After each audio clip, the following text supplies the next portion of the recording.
শেষ আশ্বাস বলতে আসলে আপনারা জানেন যে বাজেট ঘোষণা হয়েছে কিছুদিন আগে।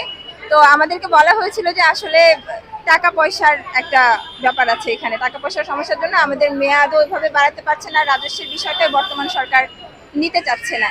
কিন্তু কথা হচ্ছে যে টাকা পয়সার সংকট হলে আপনারা দেখলেন গত কয়েকটা একনেক সভায় আরো অনেক নতুন নতুন কার্যক্রম, দীর্ঘমেয়াদী 5 বছর মেয়াদী বা তারও বেশি কার্যক্রম কিন্তু সরকার গ্রহণ করেছে।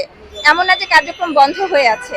তাহলে শুধুমাত্র এই মেয়েগুলোর জীবিকার ক্ষেত্রে কি টাকা পয়সা এসে কমতি হয়ে যায়?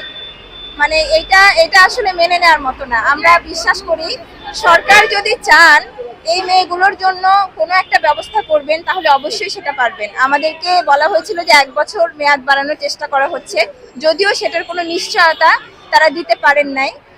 সেই জন্য আমরা সেটাকে 50-50 চান্স হিসেবে ধরে রাখছি। কিন্তু আমাদের দাবি সেটা না, আমাদের দাবি, মূল দাবি হচ্ছে রাজস্ব। রাজস্ব না হওয়া পর্যন্ত আসলে আমাদের এখান থেকে সরার কোনো ইচ্ছা বা কোনো রকম সিদ্ধান্ত নেই। রোমানা ইসলাম, আমি জাজিরা উপজেলা, শরীয়তপুর জেলায় কর্মরত আছি।